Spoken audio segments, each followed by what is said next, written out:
right, so cad red light, cad yellow deep. Here's my yellow. Let me see here. And then here's cad, not cad, excuse me, cobalt. Cobalt blue. Cobalt blue. Cobalt blue. So you get to sign this. Now I'll put some of the secondaries down. So I've got dioxine purple. As we all know, if you mix, let me see, purple and red, or blue and red, we get purple. Yeah, that's right. Go right there. Dioxine purple. They look almost black. It almost does, but I tell you, I'll do tints and I'll walk you through this. But it takes a few minutes to set up.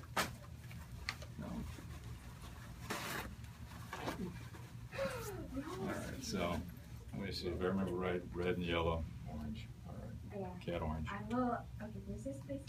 Although you can use modern equivalents to some of the CADs. The only CAD that I don't oftentimes use a modern equivalent for is the CAD red light. All the other ones you can use modern equivalents for, like the Hanzas or the Azos, the oranges and the yellows. But with the reds, I like CAD red light. I haven't found a modern equivalent. Most of the modern equivalents are cooler in nature. So, I'd keep that one and I'd keep probably the cobalt. That'd be it. Okay, green, yeah, phthalo green, got it. Okay, phthalo green. I have one green on my palette and that's it. That's all I need. That one really is hard to get out if you get that one. That's the one I dread getting on anything. That's all, You're lucky if it stays on the palette or on the canvas. Okay, so now I'm going to arrange things where they go. Okay, so I've got cobalt. Now I've got ultramarine blue. Now ultramarine blue is a red blue, so it's going to go towards the red side of cobalt. And I'm going to say cobalt is right in the middle, right in between the red and the yellow blue. Okay, so then I've got cerulean blue hue. So it's not the real cerulean. It looked like cerulean. Well, I mixed this myself. Okay. It's probably a little lighter than it should be. It's a convenience color. Real cerulean, I think, is a god-awful color. It makes mud immediately. And it's $60 a tube. If I wanted mud, I'd much rather spend the money on cobalt than buy evil cerulean. So I like the hue because it's basically just phthalo blue and white. It's a convenience color for me. So, and that goes to the yellow side. May I ask titanium or zinc white? Titanium. Titanium and Mars black. Why? Well, because this one's a Titan, and this one's a god. That's good. Are they warmer by nature? No, actually, the Mars is stronger and a little cooler. It is, but it's a much stronger black than ivory. And the truth of it is, they don't make ivory black anymore anyhow. Oh, yeah. It's a ivory black is actually bone black, which was the lesser of the blacks that they used to make. They don't make ivory black anymore unless it's illegal black market trade. Yeah. Because you have to char ivory, you get ivory black. Oh. Yeah. So you're basically painting with bone black that they call ivory black. So I've lifted the veil. My life is now in jeopardy, probably. Lifting the deception. So phthalo blue. Okay, phthalo blue. There we go. Phthalo blue right there. Now we're gonna get to the reds. Actually, I'll do yellow. I'll do yellow first. Okay. So I've got cad yellow, or this is actually azo yellow, yeah, light. Or you can get like a lemon yellow. That's actually Hansa or whatever. Yeah. So, but it's a cooler yellow. Goes on the cooler side. It got a little warm mixed in with it, but it actually is a little cooler yellow, which I would rather have. If I had to have just one yellow, I would have the light, because I would like a cool yellow in my palette. Because yellow's natural inclination is to go warm, but I like to paint under a lot of cool light situations now, And the funny thing is, because now with everybody using devices, you go to a coffee shop, everybody's looking, even if they're together, everybody's looking at Yeah, their that devices. cool glow. It's cool light. They're lit by cool light. So, yeah. And I learned under cool light situations. So it's perfect for me. All right, so that, and then we've got yellow ochre. A lot of people would say it goes kind of green, but you know, I'm going to go with it is towards the warm end, warm side.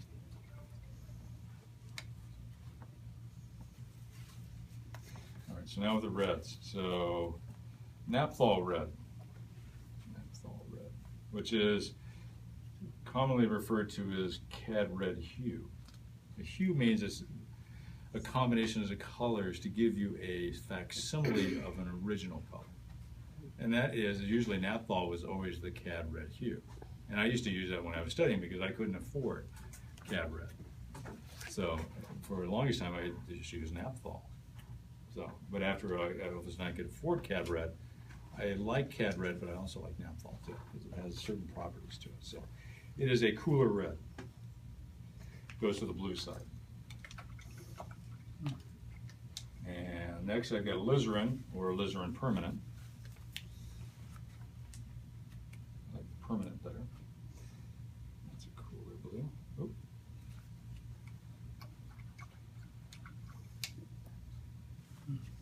And then quinacridone red. I love that. I It's love my that color, favorite too. Makes color. the most prettiest purples. Beautiful lipstick. All the women, I love that color. My plan is better. I always said end I up love that crowding them color, over too. here. I always leave too much space on this side, but you know, I think I learned. But you know, it's like a bike rack on the back of our car. When it's extended, if I shut the trunk, it hits me every time. And you'd think I'd learn. No, I don't. So now I just put it down, so now I don't get hit. I thought I would learn after the first couple of times, but then I go, man, I'm not Now learning. he's got like these open wounds on his shoulder. So that's It's okay. really- I get open wounds all the time. It's That's no really big a deal. color comma Yeah, instead of a wheel. yeah, pretty much. All right. Out of balance wheel. All right, so now I'm gonna, Where would Mix. you normally put the umber? Mary had a good question. I usually don't put umber in it. In your color. Yeah, I don't usually put the umber in it. Thanks for that. Thanks He for that tends to revealing like to question. mix the browns more than have them on his palette. The only reason I have, burnt umber on my palette still is it's wonderful for painting red in cool light. Because if you want to make red, the shadow warmer, burnt umber is your ticket. It deepens it, but it also warms it. So, like if I had a red cloth and the shadow under a cool light, it really makes it warm. You know, because the whole thing, but you don't have a brown. How could you mix brown? Well, it's like if I take purple and I take orange, I can start getting, you know, negative. Oh, well, maybe it's a little greener. Purple, orange, and green. No, get this way, you know, because it's a whole, what we usually consider as brown is somewhere along the orange-purple spectrum. So, I can mix that easy enough, so I usually do. So. Now here's where it gets fun. This is You what didn't he think this showed was me. fun already, huh? No, I didn't think this was fun. This was boring. The fun part. Hold on to your seats. At least for me, it was. It was when, Low threshold of amusement. yeah, what it was is I was mixing a bunch of muddy colors, and he was showing how if you mix colors that are adjacent, or like a cool green with a cool, you know, red, you're not going to get a muddy toned color, you're going to get a clean color. And that was what was so amazing for me, because I'd been mixing like a warm blue with a cool red and getting mud. But if you use a warm blue and a warm red, you get a beautiful color. And then when he would bring it all in together, This is the cad red and the they're naphthol. adjacent. You can see the difference between the two immediately once you put them in a tint. Oftentimes with the medium cad red medium, they're virtually almost the same. Now that I'm using a light, you can see a little bit of a difference in when they're just in their raw state. But in a tint, you can see this one goes cooler than this one. This one, so it's warmer. Now, I can also, oftentimes I can piggyback a mineral color with a modern color to keep its chroma up so it doesn't gray. Like mixing the cad with the naphthol to give you a little bit more oomph to it so it won't gray as easily, because it'll keep the quality of the both to give you a much more vibrant color. So.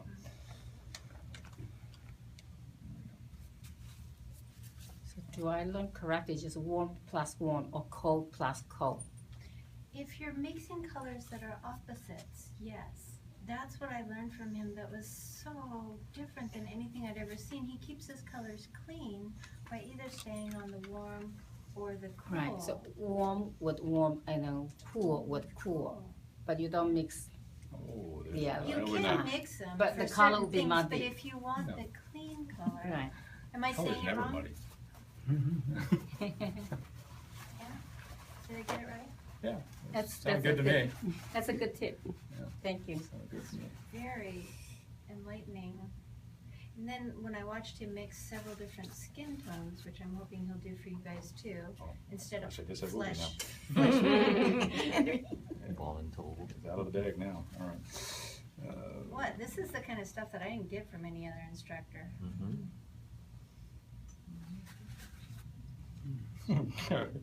Normally my white's over here, so I get muscle memory fighting with me where I know the color, where it is. It's reverse of words. And this is where you actually see the You tint. can see So how that's cool really and how warm those different blues are.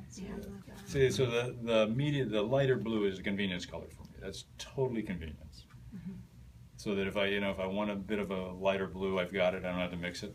That's all that is. It's because you can see the tint; they're pretty much the same. And oftentimes I don't have a tube of it, so I'll just like take the remaining white, flop it with the remaining phthalo I've got, and mix it up. And usually I get a little darker than that, but yeah.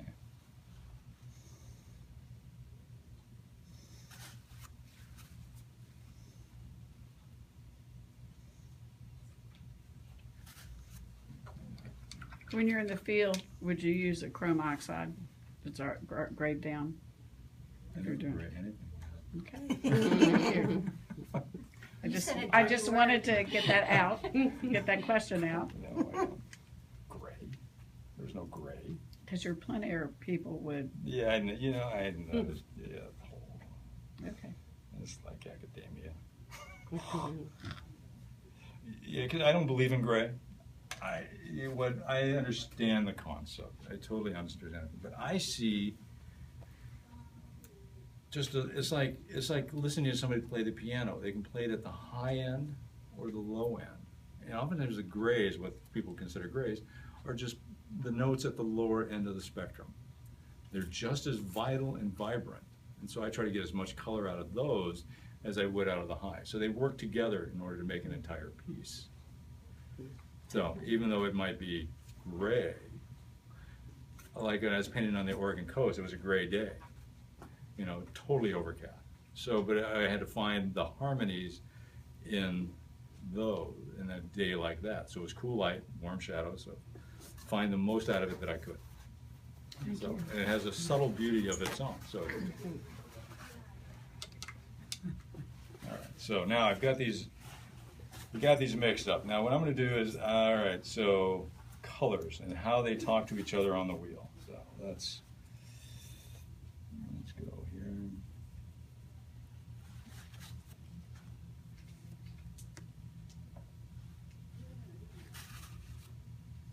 Stretch. So pretty much we'll keep clean color all the way around. Now what it means is that usually the color that's next to each other on the color wheel, they converse very easily with each other. They talk very well. Like the green and the yellow, they talk very well. So like if I'm doing I've got a blue, and it's a yellow blue, but I need that to be a little yellower than that. So what do? Most people would grab a yellow. But I'm thinking, okay, well, what's next on the wheel? Next, of before I get to yellow, the green. What if I mix the green See, that's where it gets blue? brilliant. So now all of a sudden I get a shift, but it's a little subtler. And also on how I mix, I call this sort of the dive bomb approach. Oftentimes people have a puddle. They'll go, all right, I need that cooler. Right in the middle of it. It's, you know, they pretty much shit in their nest, so to speak. And they ruin it. So rather than having it, and then I'm thinking, okay, what happens if I bring it in from the side and bring it into it? And see how it affects it. So I'm going, oh, that's nice, but I wonder if I put a little bit of this in and then bring it in. So I start mixing. I start seeing possibilities within color. So I never usually just dive bomb.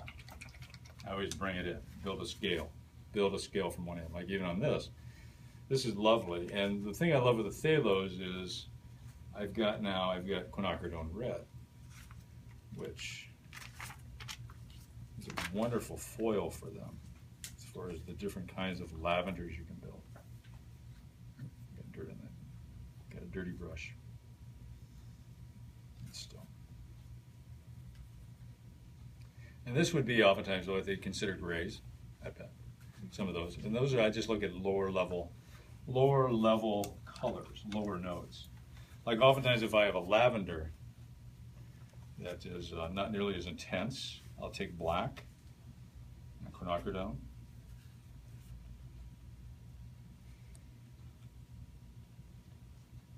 They're beautiful. A little less vibrant than, say, a blue. But a lovely experiment you can periodically do is get rid of all the blues in your palette and just use black as your blue. Isn't that where ivory black was so good? Because it I don't know. had so much It blue wasn't in around it. when I was born. Oh. It has been around for a long Well, it time. was. I saw it, you know, one assignment in art school was to do a painting using one yellow, a cool yellow Yeah, probably, yeah. and an ivory black. Sorry. And that was it, and you Sorry, could get I don't all wanna the feed it to the greens dog. and the lights, I mean, It's and white, amazing. you could, of course, use Well, white. once they But it was outlawed the really ivory trade, interesting. It was what? once they outlawed the ivory trade, Oh, ivory yeah, black, right, yeah, disappeared, right, yeah. right. Well, I didn't mean to switch back. I Well, no, just no, no, was no, but I'm just, yeah, relating it's to the same. that. I mean, it's like I've used color, flake yeah. white before, and I love using flake white. You Yeah. just have to make sure you don't eat it. One more thing. Yeah. Will you show us a couple different skin tones taken off of maybe like 3 different colors and how you mix them in together to get either a warm skin tone or a cool skin tone? No, it's all based on shadow. I mean, the shadow is crucial in getting the actual color of whoever you're painting. I mean, it's. Let me see. Just trying to think. Well, I can paint. Okay, I'll paint it. Sorry, I'm just conversing with myself as I'm working this out. All right.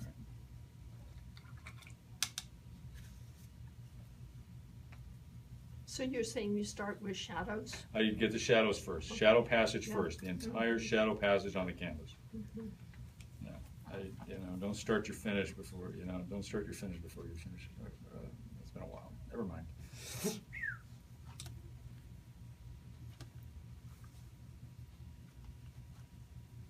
What he was trying to say is finish your start. Before you start your finish. Before you Oh, start well. your finish. Thank you. Look at that. Yeah, that is a tongue twister. That's hard. Sometimes people got a blush that runs sort of ear to ear. Ear to ear. It runs across their chest, down the different parts, yeah.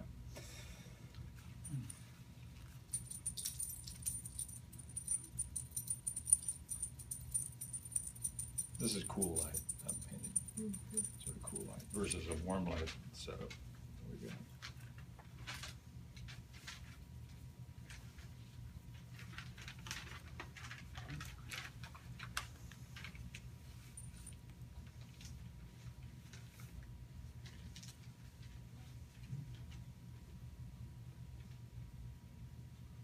Do you paint at night? No, usually not. I like painting during the day. I like having light to see by.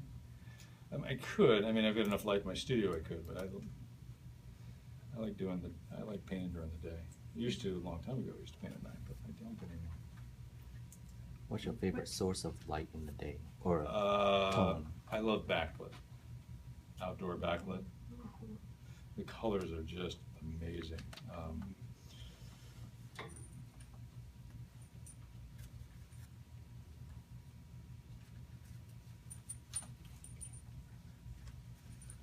It all depends, you know, it's actually interesting. I remember like painting really dark skin and cool light, like somebody, you know, African American or Indian, you know, really warm skin and cool light. So I remember the rule of, okay, cool light, warm shadow, but then getting really screwed up in the light of it. So what it was is you had to really push the shadow colors to very, very warm to get it to work.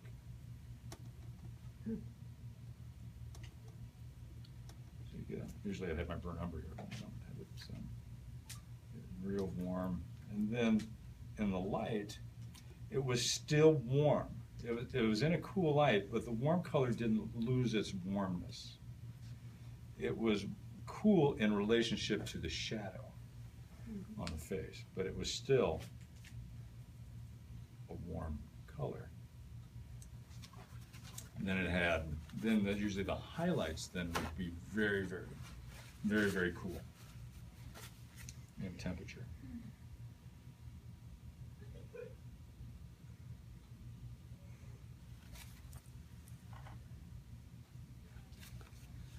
Of course, then the accents almost always go warm.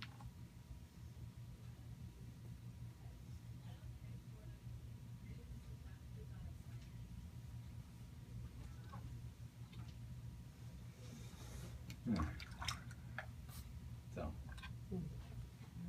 that's it. Thank you, bravo. I think you just gave us at least a 2 or 3 day workshop.